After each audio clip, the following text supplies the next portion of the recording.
Welcome in to Red River North. Dave Myrick, 1077 The Franchise. This guy needs no introduction. Mike Rooney, one of the best in the business, works for ESPN, calls a buttload of college baseball. Mike, how we doing, man? What's up, Dave? How you doing, man? Can you hear me okay? Yeah, you're loud and proud, bro. What do you got going on tonight?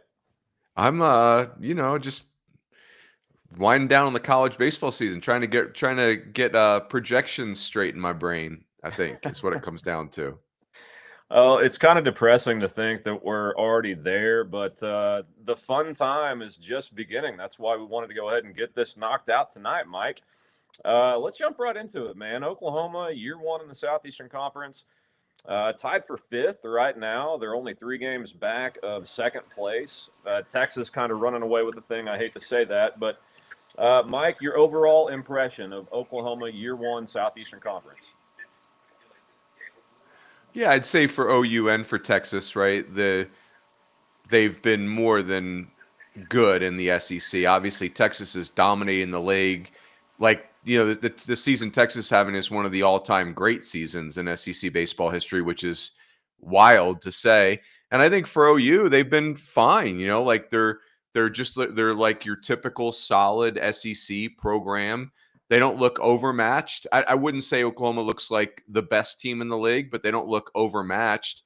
I still think the thing about the SEC is there's always something new to learn. The 10 weeks are so outrageously difficult. And, if I was going to nitpick OU, I would say, hey, 7 of their 11 wins are against the 3 worst teams in the league by performance. So that's nitpicky, but, like that series win over Vandy, that's really impressive. And so, like, I think Vandy's got Omaha upside. So I think Oklahoma, I love the offense. It's unique. I love the way they run. Obviously Kyson Witherspoon gives them an ace that maybe only one other team has. Maybe a couple other teams have an ace like that. So I just think the SEC, it's really hard to peel it apart until you get to the postseason because the teams just end up mauling each other. Randy Heights joins us. Perfect timing, Randy. How we doing, bud? Doing good, guys. How are you guys tonight? I got to hear Mike's first answer there. And, I want to talk to you, Mike, a little bit about the SEC as a whole. When you look at this conference, I know when we talked to you in the preseason, you said you had to kind of get readjusted to a 16-team conference and where maybe that win total is for the SEC. Now, after seeing this season and seeing the rest of the country in college baseball, kind of where do you see those win totals in the SEC for regional host, for making a regional? Just have those adjusted in your mind to where you think now. Yeah, it's hard to like your question's a very fair one. I think we all have that conversation in our minds. It's like, hey, how many SEC wins get you in the tournament? And the answer is there is no answer, right? Like last year 5 teams got in with 13 wins. I don't know if we'll ever see that again. Maybe we will. Maybe we'll see it this year. I don't think so, just because the way the league is complected, or like the way it's the math is working. But I would say, Florida maybe has a resume where they can get in with 12. And then there are other resumes where they could end up at 14 and feel like they're really sweating it because, what if you have 14 wins and 6 of them are against South Carolina and Mizzou? What if you have 13 wins and 6 of them are against South Carolina and Mizzou, who are in massive rebuilds? Mississippi State, it's going to be really interesting. They could get to 13 wins, but what if 3 of those are against Mizzou the very last weekend when the committee is watching the closest? Does the committee like downplay those wins? So I don't know. Like it's all the projections say the SEC is going to get 13 teams in.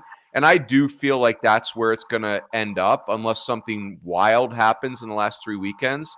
But here's the truth of the league. Something wild could happen the last 3 weekends, right? Like, what if Mizzou takes a series from one of these teams that's on the bubble? That's going to be tough.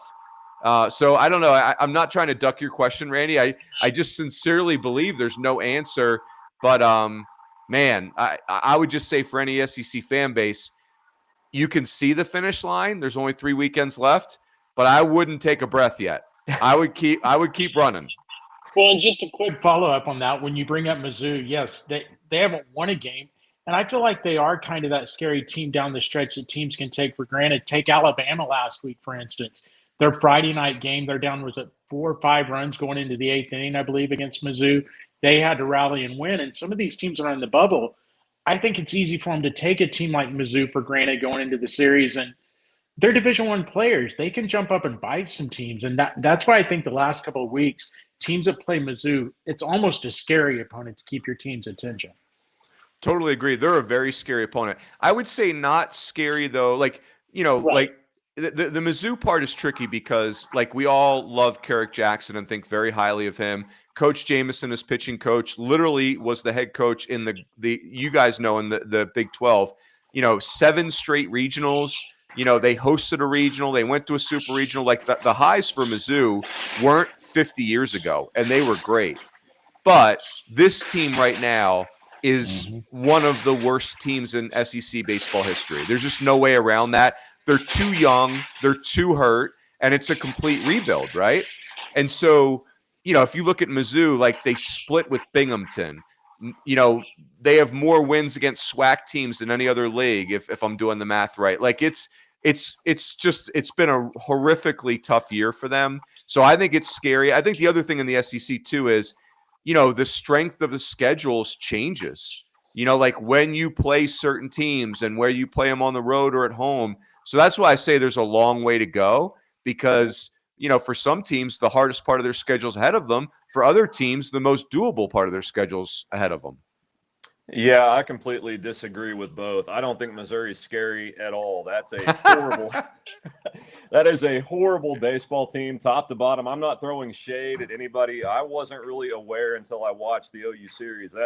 That's a bad program, and they have a lot of work to do. But Mike, looking at the SEC top to bottom this year, it hasn't disappointed. The first year in, but it doesn't seem like there's that one juggernaut. It seems like the fear factor of Tennessee has been knocked off a little bit. Arkansas is really good, but they don't get that same, it thing. Texas, it almost seems like people are like, yeah, they're pretty good, but it just doesn't seem like, unless they're just not sold on Texas for whatever reason. Yeah, I'd say I agree with the first part of your statement wholeheartedly that there is no super team this year.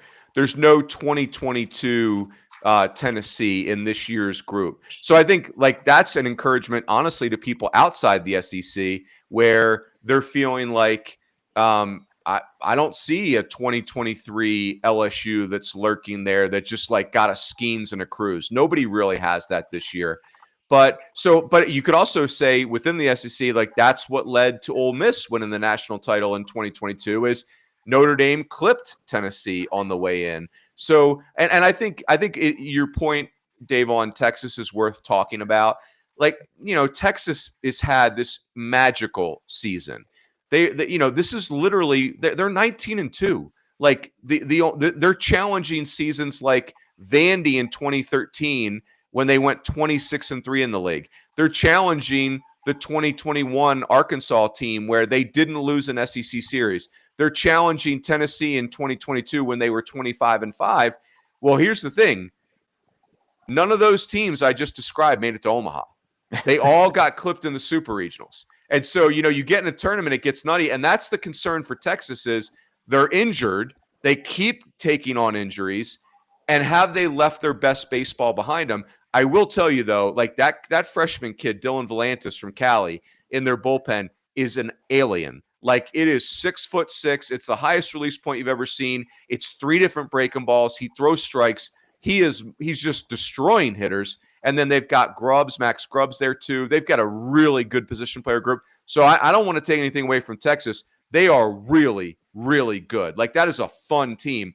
The concern is it's like the boxing analogy. What if you get to the NCAA tournament and your team's never had the feeling of being on the canvas yet. That is a very scary place to be.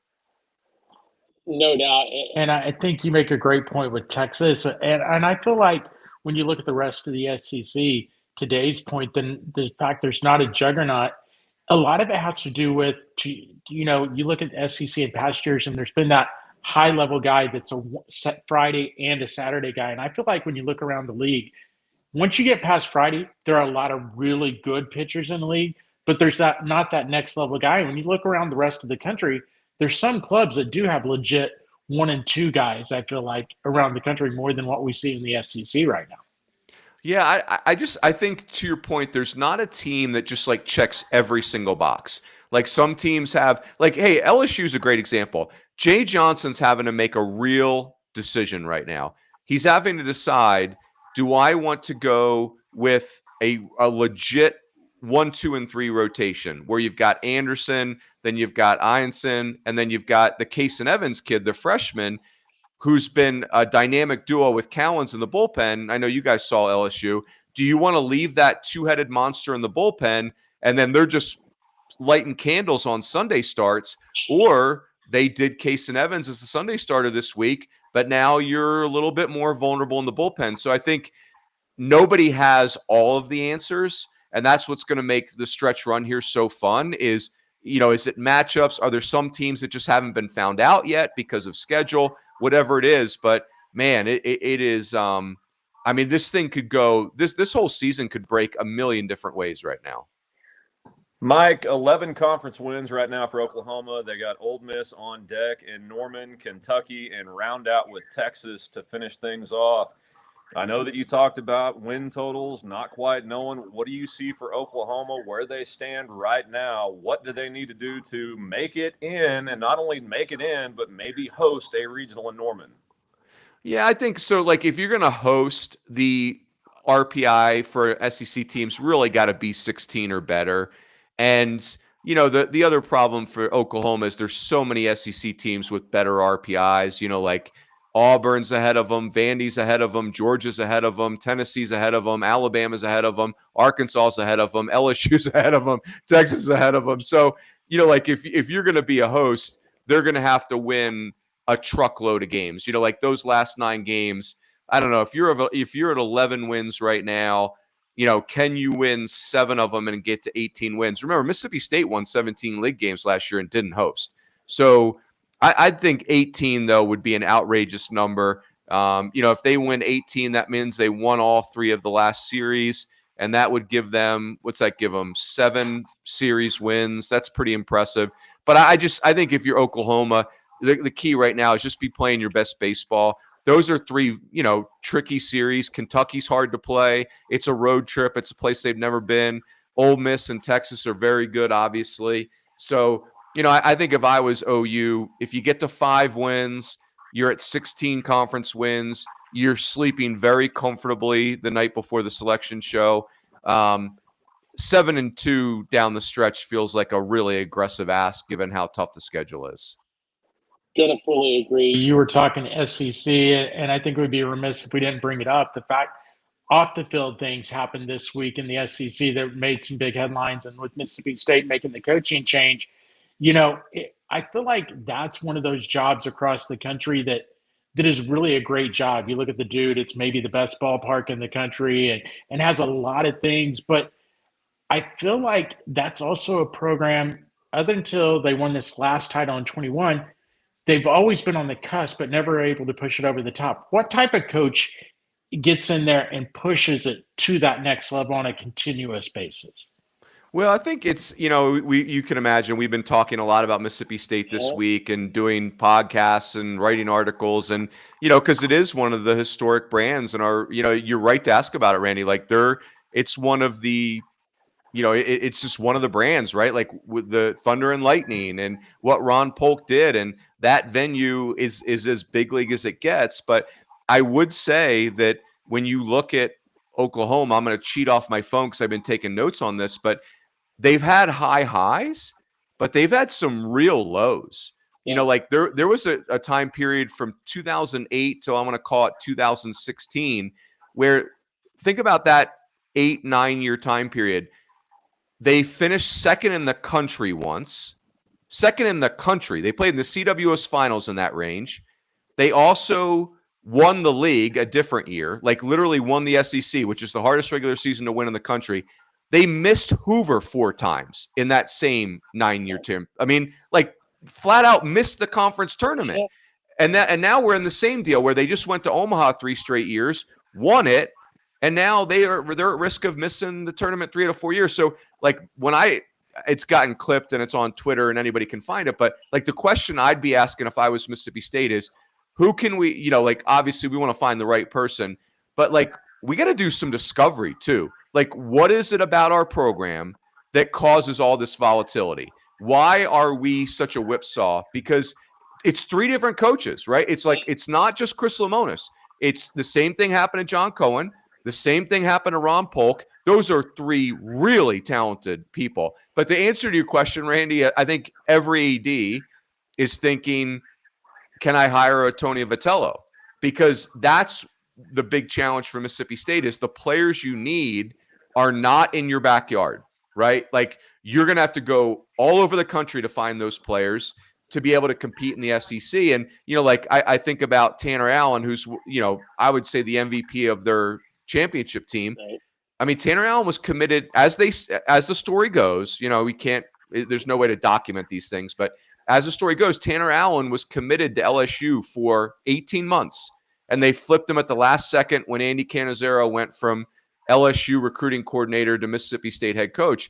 Well, is that repeatable? I don't know. Like that's the problem for Mississippi State is your fan base, which is elite, your facility, your venue, which is like the Chicago Cubs of college baseball. The kids you're recruiting aren't picking like from terrible facilities. Like they're also looking at LSU, fantastic, facility. They're also looking at Tennessee. They're like everybody's got an awesome venue. So anyway, sorry I got going on my soapbox there, but it's a really important hire, and it's going to take a really special coach. And I guess That leads me to the part of the question that I look at, and I kind of wonder with Starkville. I've been through Mississippi, been to Oxford and Starkville, really nice towns, but how much of that area of the country, to your point, when you're talking about having to recruit the country, when it gets down to it, like, hey, young man, you're going to come live in Starkville for 3 years. Yeah, baseball's great, facility's great, but Mississippi, Starkville is not necessarily the greatest area, as far as area, especially when they're recruiting against South Carolina, Athens, Georgia, other areas that have some more metropolitan areas nearby. Yeah, I think it's interesting. I think kids don't care about the location. I just think they care about the offer and the hype and all those types of things. I think we as adults care about the location. Like that's the one thing that I think Mississippi State fans get really passionate about. What about our venue? And what about 14,000? And what about the dude? And like as an adult, I have a game at Mississippi State this weekend, and I am so excited. I was this close to calling our bosses at ESPN and saying, can I go in and watch all 3 games? Right. Like, but I can't do that because I'm married and I'm an adult. Right. But like as an adult, like I'm all in on all those things. Like if Mississippi State was recruiting me, I would say yes in 3 seconds. But the 17-year-old version of me doesn't care whether it's Starkville or Nashville or whatever. Like I want to have a fun college experience. I want to be a big leaguer, all those types of things. But I'm also being recruited by Texas and Texas A&M and LSU. And if my parents care, then maybe that becomes a tiebreaker, So I think I just think the hard part for Mississippi State is whoever they're recruiting, that player has to drive past the other schools to get to Starkville. It's not right in their backyard. It doesn't mean you can't win that recruiting battle, but it just makes it a little bit trickier. Mike, I agreed with Mississippi State's decision to let Lemonis go. I kind of disagreed with the timing of it. I know that, you work with ESPN, Kyle Peterson, who I really respect. It kind of made a social media post on the timing of that and what he means to Mississippi State. Well, what's your opinion on how that was kind of handled by the Bulldogs? Yeah, I mean, like the coach apologist in me doesn't like it at all. Like, like you should let the coach finish the season. But I do think I'm speculating, right? I'm not. I don't know Zach Selman. He couldn't pick me out of a crowd of two. But I do think athletic directors have some fear of what happened with NC State basketball last year, where they clearly were ready to move on, and next thing you know, the coaches led the team to the Final Four, and then they end up living with it for another year. And then they terminated him anyway. Now, I would argue that the Final Four trip was worth it, right? Like, I mean, who cares if you had to wear it for another year? Like, Final Four trips don't go on trees. Pray for the problem, but I don't know. Like, I don't like it. I get that the portal's going on, and there's all kinds of tricky circumstances. It's hard for me to interpret that, but it's I think Chris Lemonis is an awesome coach, right? Like, when we entered this season, there were 8 active coaches that had won a national title out of 305. He was one of them. And, he wasn't like some Johnny come lately. Chris Lemonis was a 20-year assistant, 10 years at Louisville when they were going to Omaha 3 times and had become a top 5 program nationally. Lem did a great job in Indiana. So I think Lem will go on to great things. Someone will hire him, as they should. I just think it's a really hard job. And it's a really hard job because the players you need are not in your backyard. You got to go get them. And then the other thing is you're in the SEC, right? Like, the life in the SEC is perilous. And so I don't know. It's very interesting. Think about how good Florida is and what players they have access to. And Florida, the last day of the regular season last year, Florida had to win that game to even be eligible by rule for the NCAA tournament. Remember, you have to be one game over 500 to be eligible. Florida almost ended last regular season under 500. Mike, wouldn't that, if they did get on a run and get hot, make the tournament and go deep, wouldn't that be a win-win for any AD? Like, you're following that up with the national championship a couple of years ago, kind of adding validity to, yeah, this guy can coach. Either way they sliced it, I don't agree with the timing of that. Yeah, I don't love it. It's just, like, I think if you're the athletic director, you could talk yourself into it. You could say, hey, like, the players are aware of the pressure on Chris Lemonis. Like, they're not stupid. And a lot of times you do see players play a little tighter when something, because they love the coach, right? That's the coach they picked, and they feel that pressure. And you guys know, you've been around the game. You just can't play baseball that way. Like, trying too hard is the kiss of death in baseball. And so you could talk yourself into relieving that pressure and all those types of things. But I don't love it. I don't want to. I hope that doesn't become like the norm in college baseball, like we're seeing it in other sports. That would really bum me out. But I will say, like, what we saw with Texas and Texas A&M last year, and Jim Schlossnagle leaving, and then this situation, as our good friend Joe Healy would say, hey, college baseball, welcome to big-time college sports, right? Like, this is what it looks like in football and basketball, and now this is what it looks like in baseball. And that does break my heart a little bit, but it's because the sport has really grown. Mike, I'm right there with you. I think I've watched baseball, college baseball, for about 40-plus years, from teenage years on now into my 50s and everything. And I think you're right. You are seeing the growth of college baseball into, instead of just being that sport and spring fans go to, becoming a big time sport. And I'm with you. I don't necessarily like it, but I am afraid that's the way it's going to go, because look around the SEC. There's a ton of these programs that, even if they're not making money, they're at least not losing the school money. And those schools don't want to lose that ability anymore. And I think now with the revenue sharing, we're going to even see that more, because every sport that can at least get to that break even point or make money, those athletic directors, I think, are going to protect those things with their financial life, if you will, at the institutions. Yeah. A couple thoughts there, Randy. First of all, you just said 50s. I've got you pegged at 29, and I'm not. Yeah, that's right. So, and I see Lounge Dog in here, who's in parentheses, says, I'm emotionally scarred. I love that. And I agree with his comment. He says the Mississippi State brand is strong, and the candidate pool he says, is as well. And I agree with that 100%.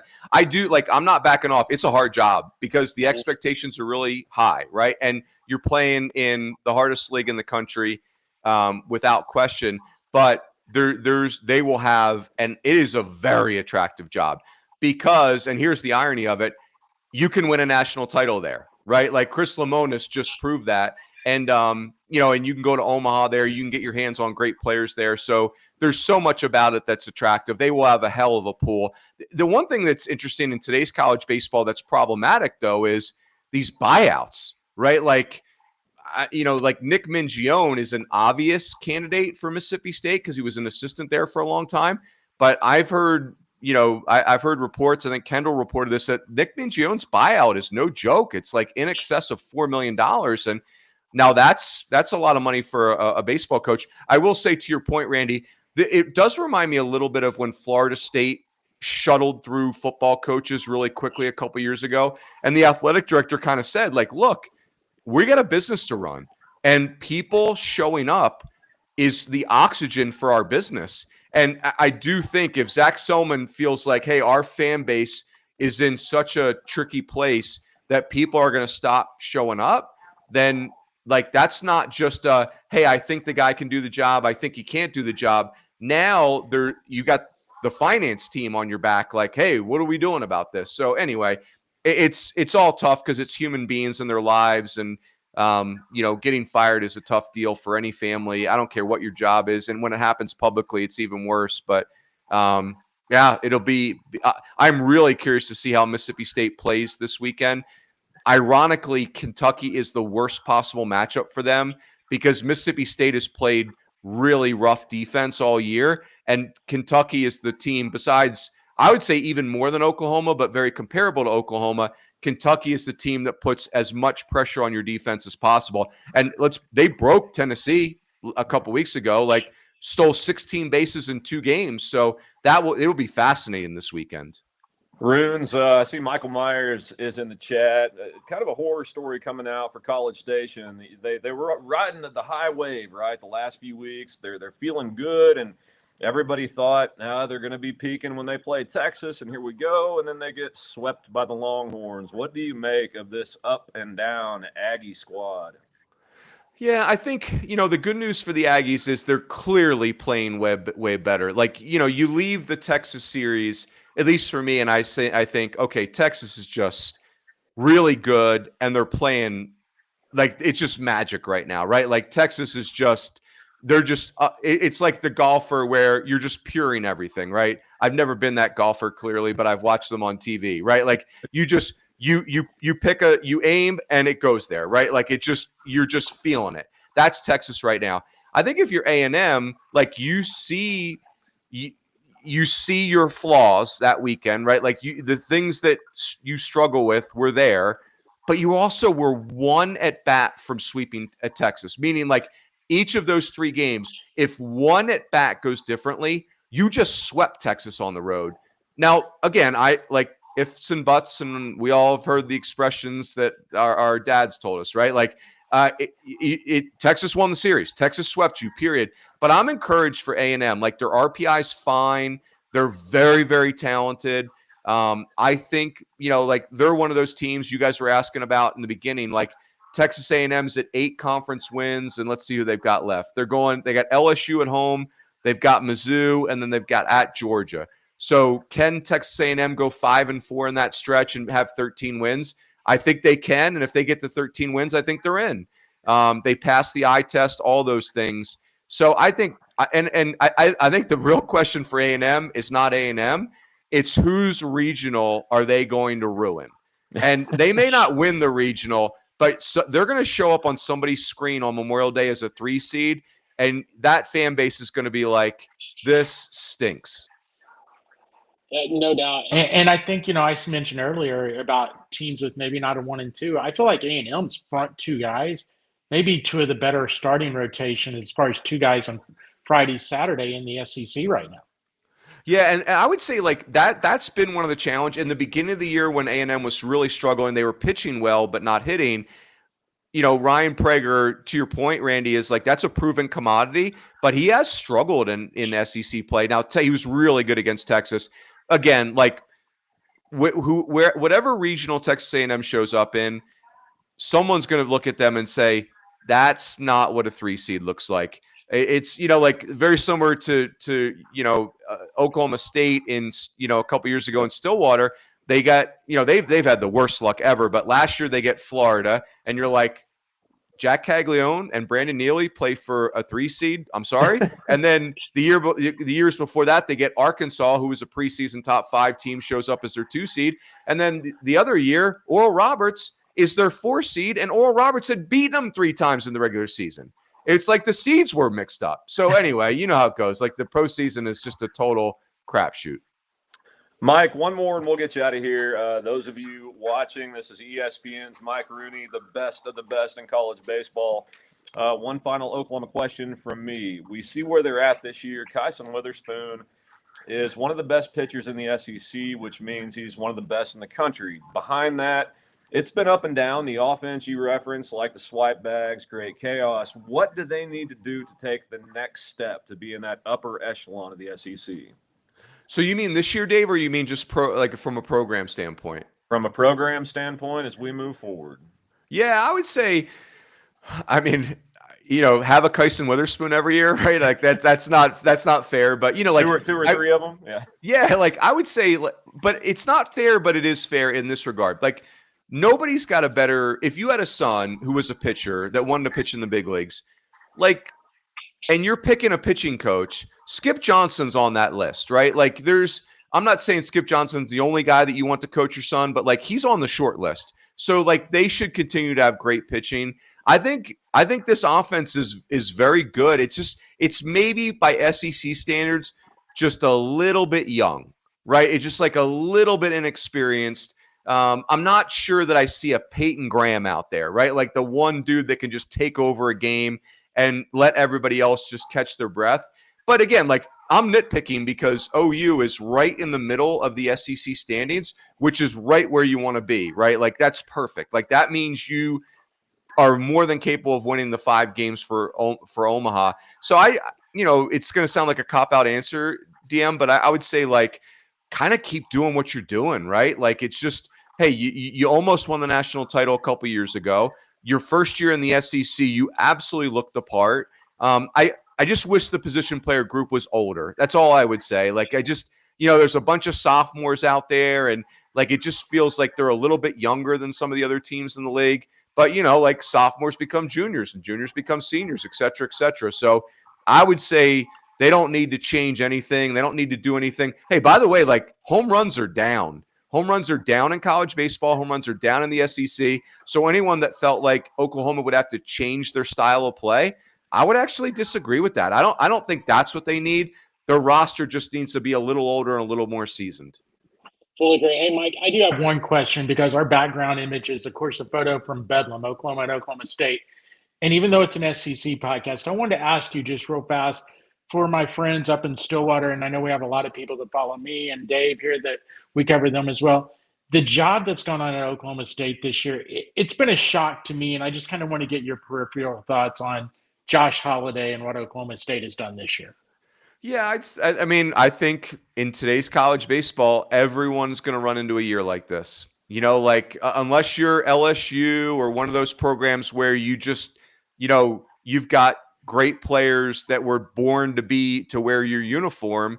And LSU is a great example because if you're a Louisiana kid, that's the only place you want to go. Whereas if you're an Oklahoma kid who's got great amateur baseball, you may grow up a Sooner, you may grow up a Cowboy, right? Like there's choices. And I just think for Oklahoma State, it's, Aiden Miola going down, killed them. Avery Ortiz missing a ton of games, killed them. They lost the entire rotation last year. It just that stuff is hard. I'm a Josh Holliday apologist. I think Josh is a great coach. I think their regional streak, that's a real thing. Like it's not, look at teams that have double-digit regional streaks. It's less than 5 schools, right? Like that, it ain't easy to do. I think they were kind of due for one of these, especially with the injuries. I do think Oklahoma State and Mississippi State have a parallel, which is interesting that we talked about both, where just because you've got one of the elite facilities in the country doesn't mean that you're impervious, right? Like, I don't think 17-year-old kids care about the facility because all the schools recruiting them have great facilities. Adults care about facilities. 17-year-olds care about opportunity and prestige and, those types of things. So sometimes I think as adults, we project the facility. It's like teenagers. Do they care about the house? No, they care about their friends. And gaming and stuff like that. So parents care about the size of the house. So anyway, sorry, I got off on a tangent there, but I still think Josh does an awesome job. And I just think everyone's going to run into a year like this, especially as things are changing in college sports so rapidly. Yeah, Runes, fully agree, man. Well, you've been outstanding and never apologize for your rants. It's one of the best things we get to see. Go enjoy your evening. Enjoy calling Mississippi State this weekend, and stay in touch, buddy, as we head down the stretch. You got it, boys. Be good. Talk to you soon. Thanks, Mike. ESPN's Mike Rooney, one of the best in the business. Randy and I will now talk a little Oklahoma football, basketball, perhaps. Randy, you know what? Baseball, maybe a little. We'll do it all, right? Yeah, we'll do it all. Let's stay on college baseball. You know, talking to Rooney is always one of the highlights of the season.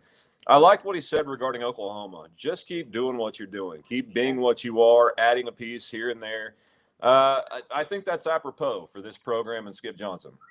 I think it is. And I think he said kind of what I've been saying all year long when we talk about this team as far as them being young in the field. I mean, even those sophomores he talked about, a lot of those sophomores are first-year Division I guys. You know, it's not like they're sophomores that played last year at Oklahoma or a D1 school and now in their year two. I mean, they're junior college guys coming up, you know. So I think he's right there. But this team just has to keep plugging away. And I know it kind of sounds crazy to go, you know, they're just a hit or two away. But, you know, he talked about that with A&M against Texas. You know, Oklahoma, you look at two of their bigger series that they lost this year, Alabama, LSU, heck, this past weekend as well. Literally, they had runners on base against Georgia multiple times that if they just get the right hit, a base hit, I'm not talking a home run, just a single, they score 2 or 3 runs and they probably win those games. And that goes for the Friday night against LSU. That goes for the 2 games they lost against Alabama. I mean, this team is kind of like right there on the cusp. And that's where I think he's right. They need that, again, not a power guy. They just need that veteran leader. And I feel like Easton's there, but this weekend was his worst weekend I've seen him have, maybe all season long with the clutch hits. They don't have that guy that's stepping up and doing the clutch hit at the right time. Yeah, you're right, though. You think back to LSU, that was, of course, a Kyson gem. I think Oklahoma goes 2 for 29 with runners in scoring position and lost by a run. Now, that means you are damn close to winning a college baseball game. That margin is so thin. Same thing for Alabama. But when your Easton Carmichaels and Jackson Willits and Jason Walk have a bad weekend, you have to have guys like Dayton Taki, Trey Gamble step up that you're not expecting. Dayton Taki well on his way last weekend, a 4-for-4 night, 2 2-run home runs, and a mysterious break, and he's out for the season. I think that hurt. I think Trey Gamble missing time. I think Mudler missing time has hurt, and I think people are going to look back and be a little irritated that how close this team was to being really, really good to elite to middle of the pack SEC, which is still really good, but I think this team was pretty close to being better than what we've seen. Well, you talk about the 1, 2, 3 guys, Gamble, Willits, and Carmichael in that game 3 against Georgia. I believe they were 0 for 14. Correct. I believe it was. Yep. And multiple times that entire order came up with the bottom 2 that maybe 8-9 guy, 7-9 guy both got on base and came up with 1 out or no outs and delivered nothing. And that's not ripping them. That's just kind of showing you where there's some maturity factor. I mean, we are talking about Trey Gamble first year at this level of baseball in D1. Jackson Willits, a sophomore, you know, he's got to step up and be a leader. And then Easton Carmichael is probably the one little disappointing. But again, I kind of chalk Easton up to every baseball player has a slump. And this was his time, unfortunately. You know? Yeah. And unfortunately, maybe it's a time for all 3 of them. And just for Oklahoma's luck, it happened to be in the same game or same series. And that happens too. But, you know, we'll see how they bounce back this week. A really big series for them as they host Ole Miss. I think Mike's right in a lot of ways with RPI, and he's definitely got more knowledge in this. I honestly believe, though, if you can get to 15 wins, they start to be in that conversation. Because even though some teams in the SEC may have higher RPI, I think it'll be interesting to see if, like, Oklahoma passes one or 2 of those teams that have a higher RPI in the standings. Do they give those teams below Oklahoma a host? before Oklahoma. I think that's what's going to be something we don't know about with now the bigger conference. Yeah, a lot to unpack there. Jumping back to Easton, Jackson, Walk, they've been Oklahoma's best hitters all season. That's known. Opponents know that. Pitching coaches know that. The books are out on those guys. That's why, others around them in the lineup have to do more than, what they've been doing if they're going to have a shot. But I'm with you. I think if you win Ole Miss, you take at least one from Kentucky, and you beat Texas in a series, I think Oklahoma's RPI, without looking, is going to be pretty stout, and that's going to be that 15-win mark. I don't really think it matters, to the players or the coaching staff if they host or not. It's a big deal to the program, to alumni.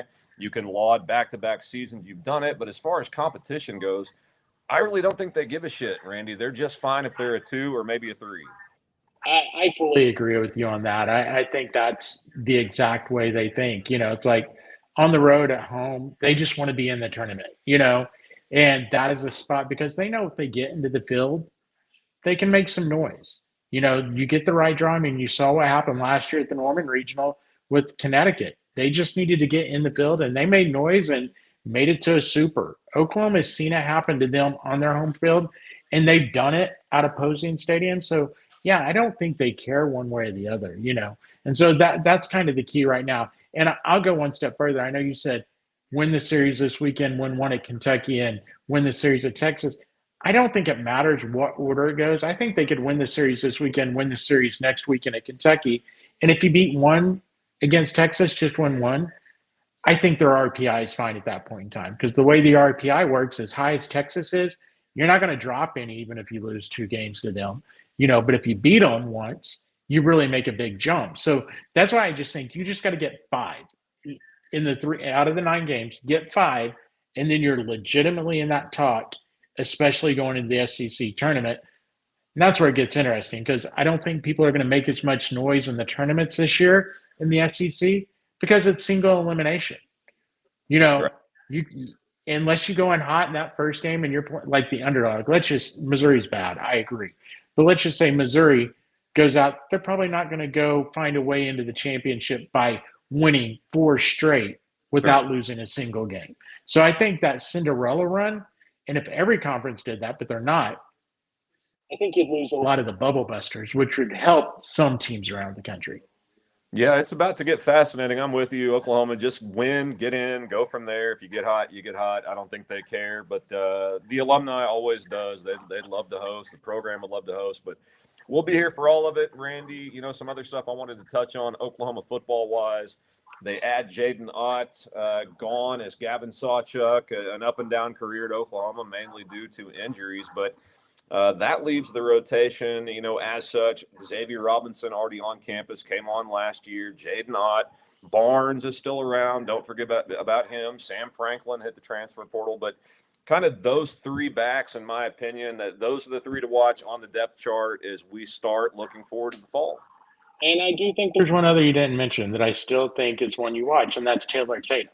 He did not get in the portal this time, and I don't think he's going to get in the portal. I mean, which we know the football portal is closed. I mean, I guess he could do something weird if he decides just to play baseball and he doesn't want to play at Oklahoma, which I know he's been working out with the team. He could get in the baseball portal at the end of the year, but I think he's going to be around, and I think that's one still to watch because, again, if he figures out his fumble problems, yes, he's the best back on campus.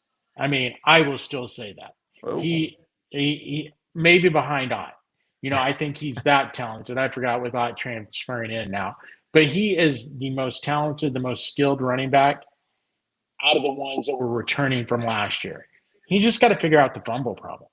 And well, if he does, Randy, that's a hell of a running back room with those 4 guys. All of a sudden, it's one of the best in the SEC.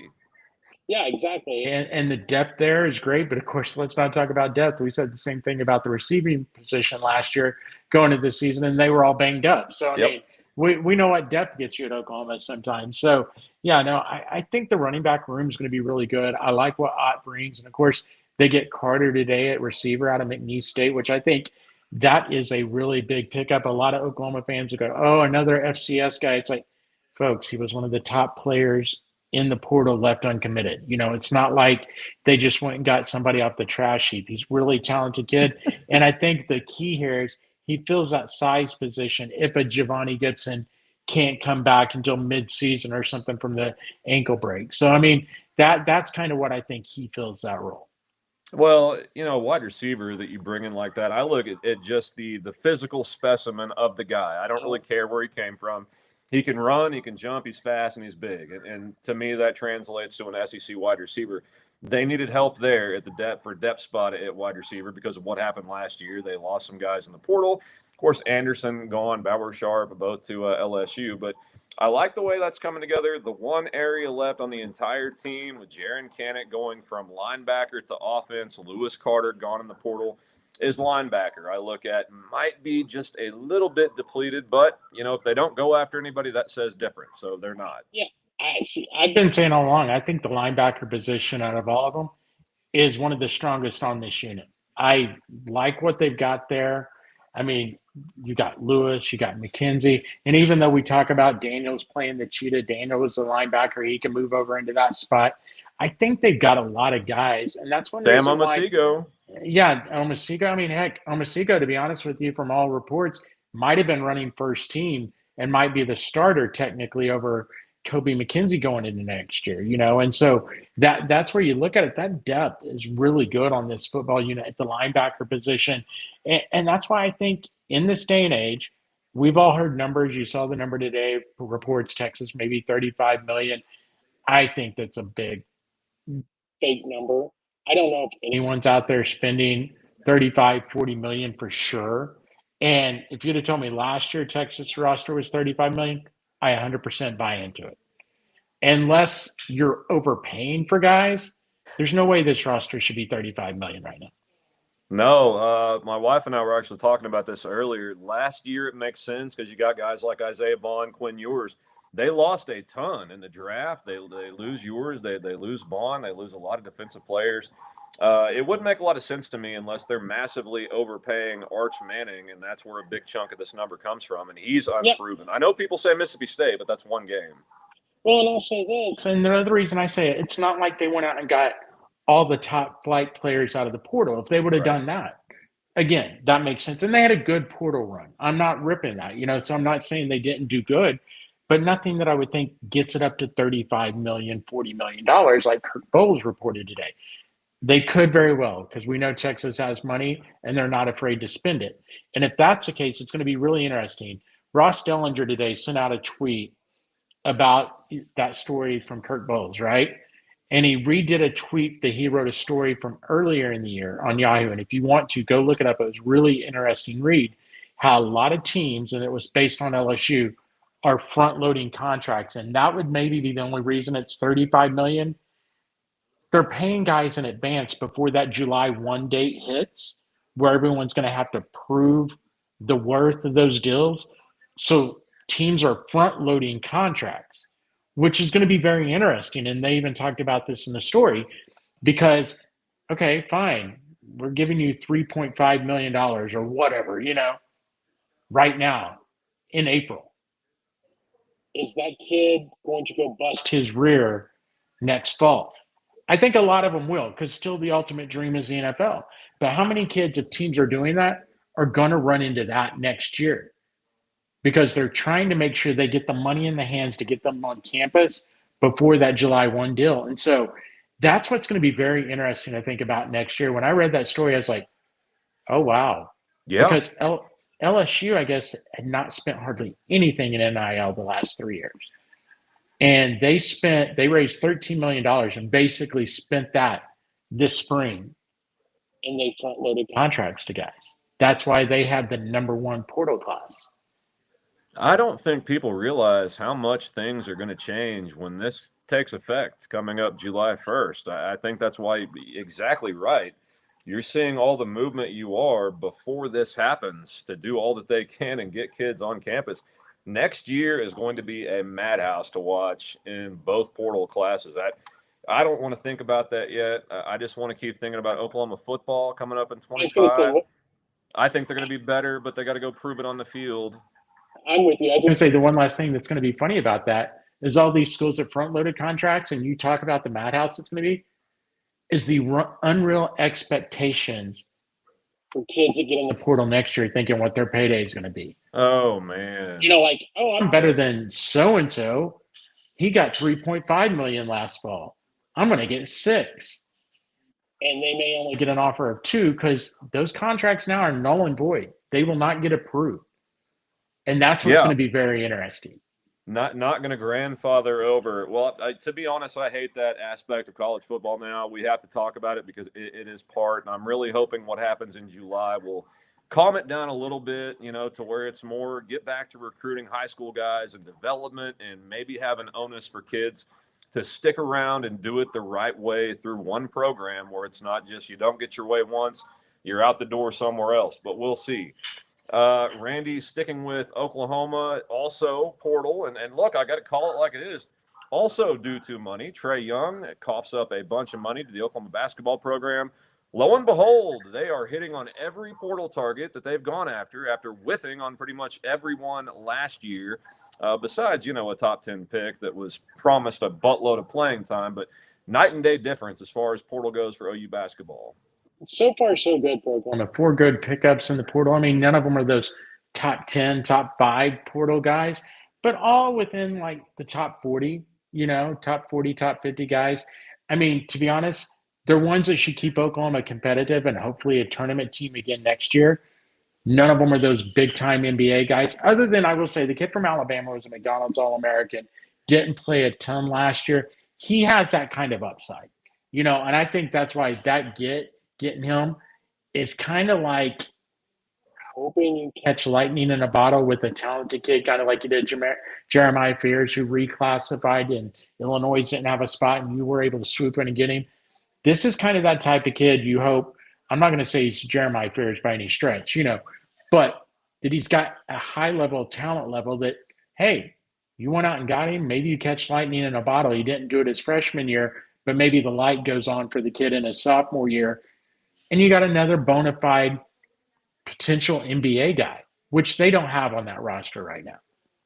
No, they don't. We talked about this on the radio yesterday. Really thought that making the tournament, having that at least one time on your resume was really big for Porter Moser. Jeremiah Fears is big. You got a guy you actually sent to the NBA after he played for you. But, Darian Reed from Alabama, number 37 player in the portal. He didn't play a ton, but he did flash for the Crimson Tide last year. Really good upside. I love all the pickups they've gotten. It's just going to be interesting to me, like we talked yesterday. Do they change the style? Stylistically, do you stay with what barely got you in the back door of the tournament for the first time in 4 years, or do you try to switch it up and use the athletes you have and get up and down the court like you have to do nowadays? Yeah, no, I mean, because you look at the teams in the SEC that have been most successful. I mean, Alabama, Auburn. Auburn grinds it out some, but they do like to run in Florida, the defending national champion. Again, very athletic, gets up and down quite a bit. But I do think Oklahoma changed last year. I think you saw them doing a little more up tempo at times, and I think that's the way they want to go. And just based on what they've got out of the portal, I feel like that is the direction they're like. I think they saw last year when you let the athletes play, and I mean that from about the last third of the season when Oklahoma, the light switch went on for the team and they made the run to make the tournament. That's kind of what they did. They let the athletes be athletes. And so I think you kind of see that maybe they are making the change to doing that a little more. We won't know until next year. And I'll be honest with you, I'm going to tell you right now, we're not going to know until SEC play goes either, because I don't give two shits what happens in non-con. If any OU fans still put stock in non-conference, I got oceanfront property to sell you right here in Oklahoma. Don't do that. I'm not sold still, Randy, on Porter Moser. You had to keep the guy because he got in the tournament, but it was 2 wins. That's the reason you get rid of Chris Lemonis at Mississippi State. I get it. There's an argument there. If he gets hot, at least he's got a national championship to fall back on. Porter does not. So I would have fully agreed with Oklahoma making that move before the tournament, but I'm not sold on them or him. But hey, they're getting guys in the portal that they want. That's got to be a good thing. So we'll see. But Randy, again, once again, Ole Miss coming up in Norman this weekend as their midweek was rained out. Anything you want to close up with? No, I mean, I think if we just want to talk about Ole Miss coming up this week, and it's a big series for Oklahoma because even though they only won one game last week, that put them at 11, and back to Rooney's point and everything else, that puts you 4 wins away from locking your spot as a regional team. You go win two, and if you get lucky, not even lucky, I don't mean it that way, but if they can come out, and I guess it is lucky because sweeping in the SEC is not easy, I Hard. guess, unless you're Texas right now. You know, it's like if you get a sweep, that's just an added bonus, and that puts you at 14. And out of 6 games, you got to win one more to lock in. And I think if you're at 14 wins, you're in, regional. So I mean, that's kind of the thing I look at this weekend. Just go take care of business, win the series, be in a spot to sweep on Sunday. And Yeah, Ole Miss I think comes they'll have a shot. in. What's funny? We talked about all those teams like bunched up in the SEC. That's a real thing. You got Texas, who's out of their skull right now. Arkansas, LSU, second place, 14-7. Tennessee, alone in third at 13-8. Then it gets bunchy. Alabama, Georgia, Ole Miss, Vanderbilt, all right there, tied for fourth. For fifth, Auburn, Oklahoma, and Kentucky. So Ole Miss is one game ahead of Oklahoma right now. That's where this thing gets interesting. If you take the series against the Rebels, you take one against Kentucky, then that's going to be interesting. Texas to finish perhaps in the top 5 of the Southeastern Conference for Oklahoma. And to me, that's an astounding season. Exactly. And I'll say this, that's why I say I think it's kind of what we were talking yesterday on the air about football and Venables win totals. I Right. think the same thing for regional. I know what Mike was trying to say with the win total.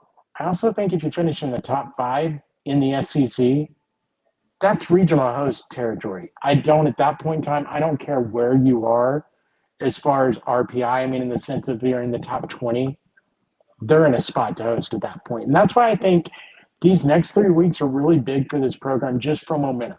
You don't want to win this weekend and then lose the next 2 series. And I really think they win the next 2 series. Going into Texas, I got to go with Texas winning it, but that puts you in a spot to win 5 games down the stretch.